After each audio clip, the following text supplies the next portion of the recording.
युगल चरणों में कोटिशः नमन।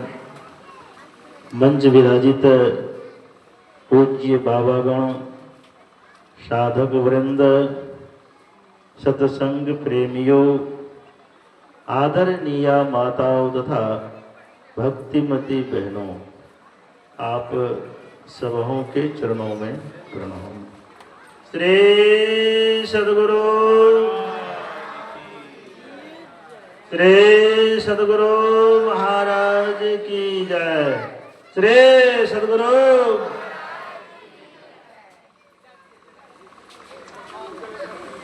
नर लीला करने के क्रम में मर्यादा पुरुषोत्तम भगवान श्री राम एक छोटा सा राक्षस मेघनाद के नाग फांस में बंधा चला गया।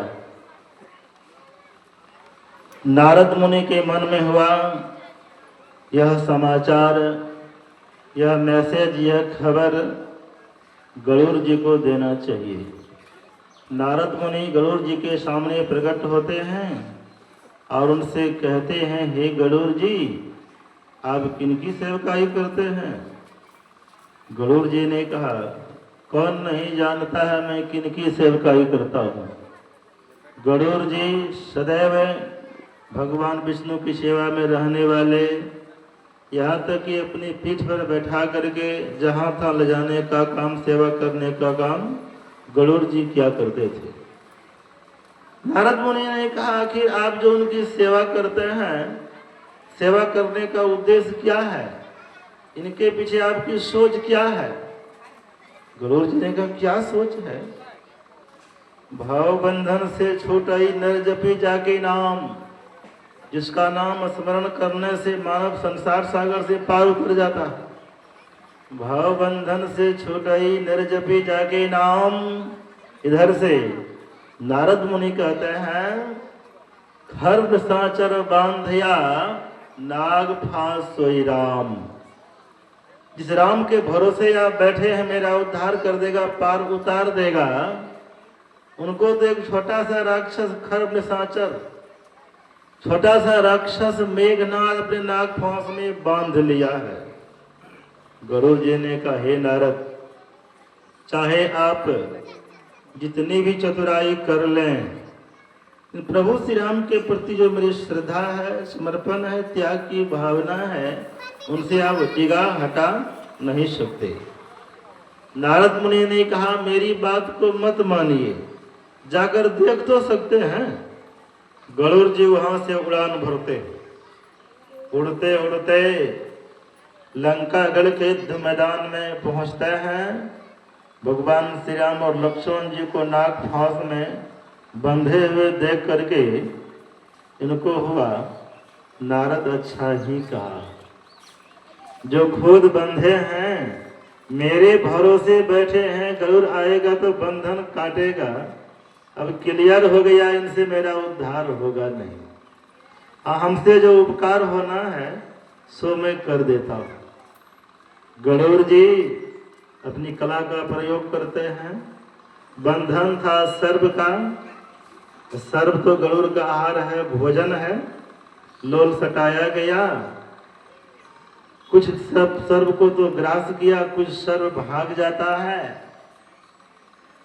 भगवान श्री राम और लक्ष्मण जी तो नाग फांस से मुक्त हो गए, लेकिन गरुड़ को हो गया मोह, अज्ञानता छा गई। मोह सकल व्याधिन कर मूला। मोह अज्ञानता सब बीमारियों की जड़ है। अगर गरुड़ को मोह हो गया, यह कौन बड़ी बात हो गई। एक बार देवराज इंद्र को भी मोह हो गया था, वर्षा बरसाना शुरू किए ब्रज में। अंत में भगवान श्री कृष्ण उनके अहंकार को तोड़ दिए, तब समझदारी हुई।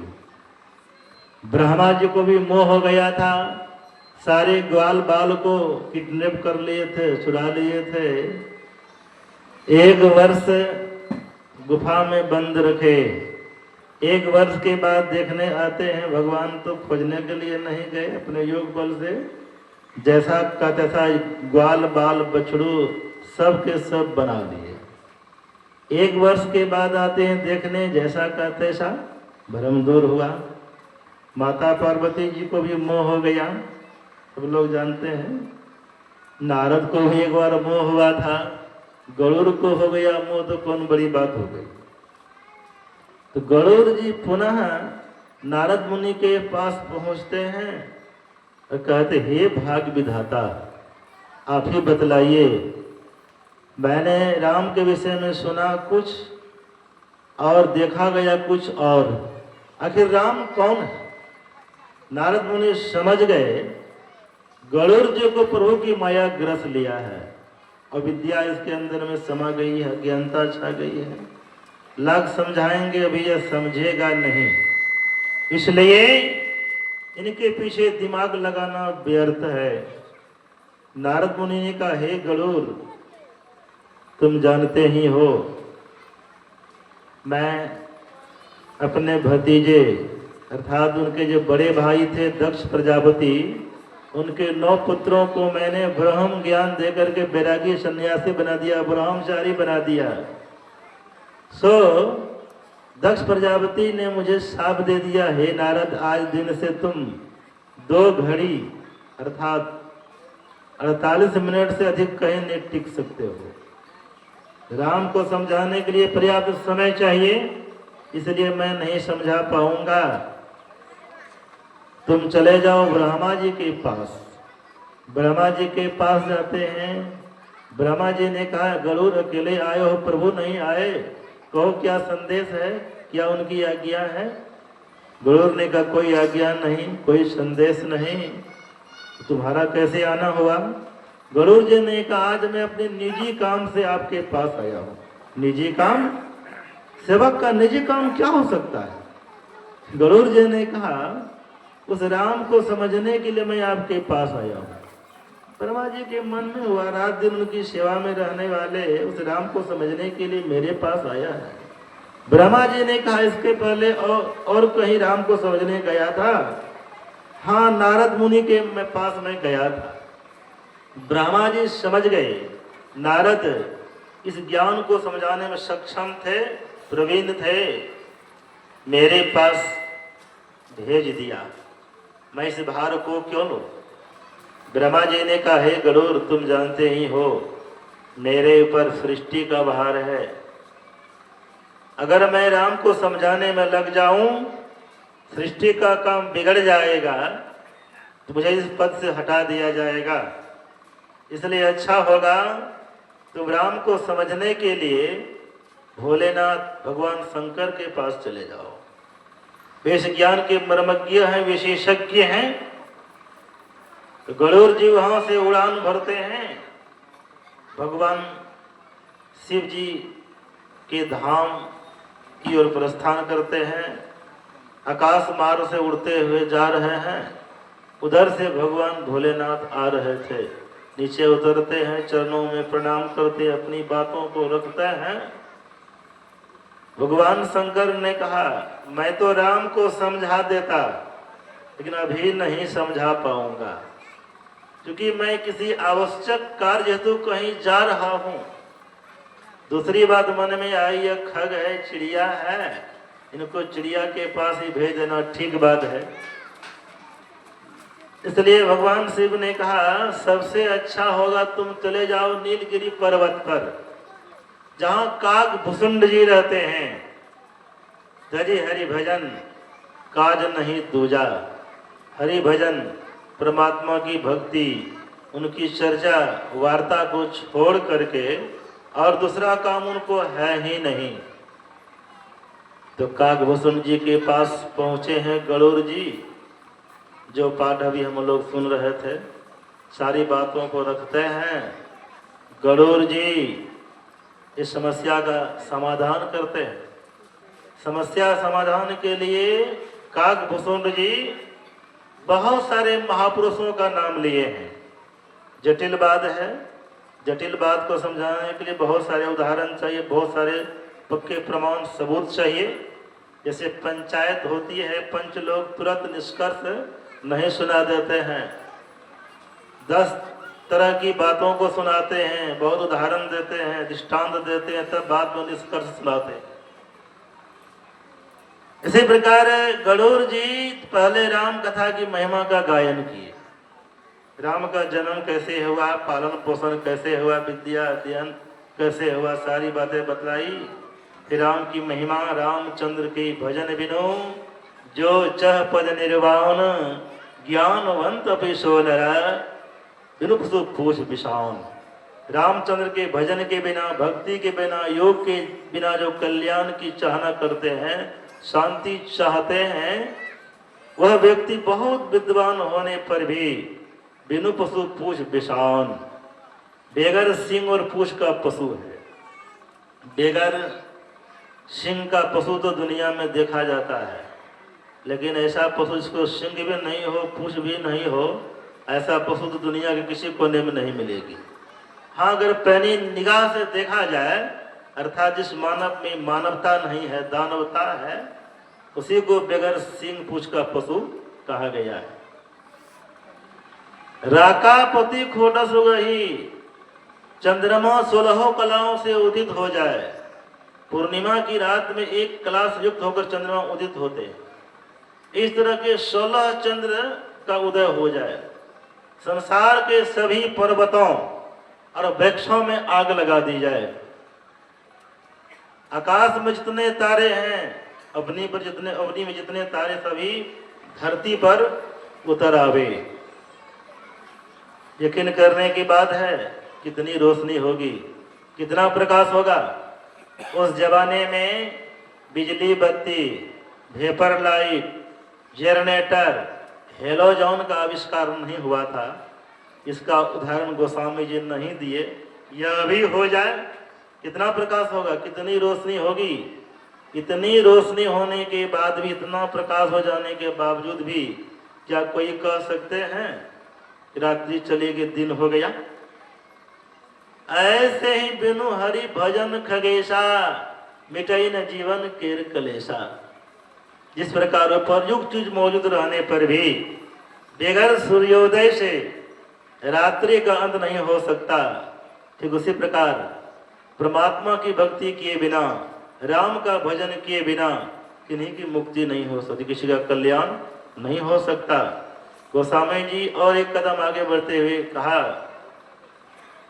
जिमी थल बिनु जल रहिन सकाई, कोटि भांति कोई करहु उपाई, तथा मोक्ष सुख सुनु खगराई, रहिन सकई हरि भक्ति बिहाई। हम लोग सुख खोजते हैं। विद्यार्थी जब पढ़ाई शुरू करता है, पढ़ाई में सुख मानता है, पढ़ते पढ़ते बहुत पढ़ लिया, आईए बीए डिलीट कर लिया, अभी तक नौकरी नहीं मिली, पिताजी की संपत्ति को ही भंगा कर खाते हैं। पढ़ाई में सुख नहीं है, मन में बात आती है कोई अच्छी नौकरी मिल जाए, और नौकरी में सुख खोज रहे हैं। नौकरी भी मिल गई, 50,000 रुपये महीने आप कमा रहे हैं, लेकिन अपने से बिछावन बिछाते हैं, अपने से भोजन परोस के खाते हैं, बनाते हैं। अब नौकरी में सुख नहीं है। सुख कहाँ है? कोई अच्छी पढ़ी लिखी कन्या से विवाह हो जाता, शादी हो जाती, शादी भी हो गई, 2-4 साल हो गया, एको सखा संतान नहीं। क्या पत्नी में सुख है? सुख खिसक के कहाँ चला गया? 1-2 संतान हो जाता, संतान भी हो गया, संतान हुआ तो उनकी पढ़ाई लिखाई, फिर पढ़ा लिखा करके जगह तक पहुंचा दे, शादी विवाह भी करवा दिए, और बेटा भी आपका पोस्टेड हो गया। अब तो कोई दुख नहीं, कोई तकलीफ नहीं। पूछिए तो ऐसे लोगों से तकलीफ है कि नहीं है? आप अपनी पढ़ाई पूरी किए, बाल बच्चों को जगह तक पहुंचा दिया, उनकी भी पढ़ाई लिखाई पूरी हुई, शादी विवाह हो गया। आपका उम्र कितना हुआ होगा? 60 पार कर गया होगा। 60 के बाद तो आदमी सठिया जाता है, कमर में दर्द, घुटने में दर्द, गैस इत्यादि कितना प्रॉब्लम हो जाता है, अर्थात सुख है ही नहीं। और गोस्वामी जी लिखते लिखते अंत में लिख दिए, काकभूषण जी गुरु जी से कहा, बहुत सारे उदाहरण हम लोगों ने सुना, अनहोनी बातें हो जाए, मच्छर के फूकने से पहाड़ उड़ जाए, टिटहरी पक्षी के जल पीने से समुद्र सूख जाए, दांत में बाल हो जाए, तरथी में बाल नहीं होती, तरथी में भी बाल हो जाए। एक बार अकबर ने बीरबल से पूछा, बताओ तो मेरी तरथी में बाल क्यों नहीं है? बीरबल ने कहा, आप जो दिन रात दान करते हैं ना, दान देते देते आपकी तरथी का बाल झड़ गया है। अकबर ने कहा, मेरी बात रही, तुम्हारी तरथी में भी तो बाल नहीं, इसका क्या कारण है? बहुत फुर्ता था बीरबल को। बीरबल ने कहा, आप दान करते हैं, मैं दान ग्रहण करता हूँ। दान लेते लेते तरथी का बाल झड़ गया है। अकबर ने कहा, बड़े चतुर हो जी। अच्छा, यह तुम्हारी और मेरी बात रही, संसार के जितने लोग हैं किन्हीं की तरथी में तो बाल नहीं, इसका क्या कारण है? जल्दी बताओ। बीरबल को बहुत फुर्ता था, बहुत तेज दिमाग था उनका। कहते हैं, महाराज जी आप दान करते हैं, मैं दान ग्रहण करता हूं। दुनिया के लोग जो हाथ मलमल के पछताते हैं, इसे तरथी में बाल नहीं। मतलब तरथी में बाल नहीं होती है, बाल हो जाए, खड़े के माथे पर सिंह हो जाए, कछुए के पीठ पर बाल जम जाए। अगर कोई बोले, अभी मैं देख के आया हूँ क्या गोकुलपुर चौक में एक कछुआ पकड़ कर लाया, इतना इतना लंबा लंबा बाल था। मानने योग्य बात नहीं है। थोड़े समय के लिए मान लीजिए बाल हो जाए, और कोई कहे बांझ का बेटा किसी को मार डाले, यह भी मानने योग्य बात नहीं। आकाशे में फूल फूल जाए, बर्फ से अग्नि प्रकट हो आवे, सब असंभव काम संभव हो जाए। अंत में हम लोग सुन रहे थे, बारी मथे घृत होय बरो, सिकता ते बरु तेल, बिनु हरि भजन न भव तरिया, यस ध्यान पेल। बारी कहते हैं जल को। जल को मथने से भले ही घी निकल जाए, तो घी निकलता नहीं। घी कैसे निकलता है? जब दूध को ओटा जाता है, छाली निकाली जाती है, उनको गलाया जाता है, मथा जाता है, गर्म किया जाता है, तब घी की प्राप्ति होती है। कहते हैं थोड़े समय के लिए मान लीजिए जल को मथने से ही घी निकल जाए, हो जाए। सिकता ते बुरुद, सिकता कहते बालों को, बालों को पेड़ने से ही तेल निकल जाए। जब तेल कैसे निकलता है? तेलहन पदार्थ, चिकना, सरसों, तोरी, सूरजमुखी और भूसा को भी पेड़ करके हरसियम तेल निकाला जाता है। कहते हैं मान लीजिए बालों को पेड़ने से ही तेल हो जाए, जो असंभव काम संभव हो जाए, लेकिन बिनु हरि भजन न भव तरिया, यह सिद्धियांत बेल। और यहाँ तक सुन रहे थे शिव अज सुख सनकादि नारद। शिव मतलब भोलेनाथ भगवान शंकर, अज बन ब्रह्मा जी, सनकादि चारों भाई, सनक, सनंदन, सनातन और सनत कुमार, चारों ब्रह्म ज्ञानी है। शिव सुख सनकादि नारद, जे मुनि ब्रह्म विचार विशारद। जो मुनि ब्रह्म ज्ञान प्रवीण निष्णात है, पारंगत है। यहाँ तक कि श्रुति पुराण सद ग्रंथ काई, रघुपति भगति बिना शुभ नाही। सबों का क्या कहना है? करिए राम पद पंकज नेहा। सबों का यही कहना है, भगवान श्री राम के पद पंकज में नेह कीजिए, स्नेह कीजिए। अच्छा, भगवान श्री राम के पद पंकज में स्नेह करने के लिए पहले तो भगवान श्री राम का खोज करना पड़ेगा। भगवान श्री राम है कहाँ? तब न उनके पद पंकज से हम स्नेह करेंगे। अब भगवान श्री राम अब नेपाल में है, उनका ससुराल नेपाल में है। नेपाल में है कि अयोध्या में है कि बैकुंठ धाम में है कि क्षीर समुद्र में है, कहाँ है? अच्छा, गुरु महाराज से अगर पूछा जाए, हे गुरुदेव आपके दृष्टिकोण में भगवान राम कहाँ रहते हैं? गुरु महाराज उत्तर में क्या दिए? सब में व्यापक सब तय न्यारा, सब घट एक ही राम। अर्थात सभी के अंदर में वो राम है। राम हमारे अंदर में है, उसका पद पंकज कहाँ होगा? बाहर में। इसलिए पद पंकज भी अंदर में है। मतलब क्या हो गया? जो ध्यान करते हैं सत्संग, भक्ति होती है राम की। करते हैं सत्संग, भक्ति होती है शिव की।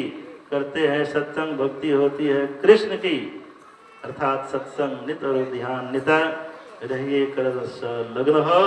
इसके लिए शर्त है व्यभिचार, चोरी, नशा, हिंसा, झूठ तजना चाहिए। हम लोगों के बीच ऋषिकेश हरिद्वार से पूज्य श्री सद्गुरु महाराज सब लोग उठ करके सम्मान कीजिए, जयकार कीजिए। स्वागतम गुरुदेव चरणागतम गुरुदेव, स्वागतम गुरुदेव चरणागतम गुरुदेव, गुरुदेव तुम्हारी जय जय, गुरुदेव तुम्हारी जय जय हो, जय जय हो, जय जय हो,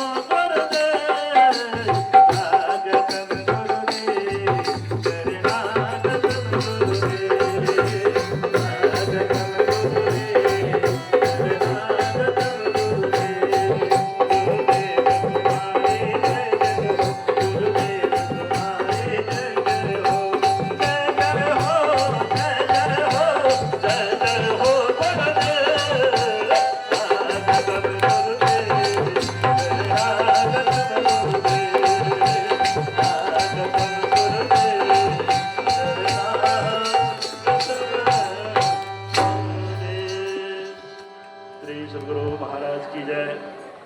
हम लोगों के बीच कोई स्वामी विपिन बाबा हैं,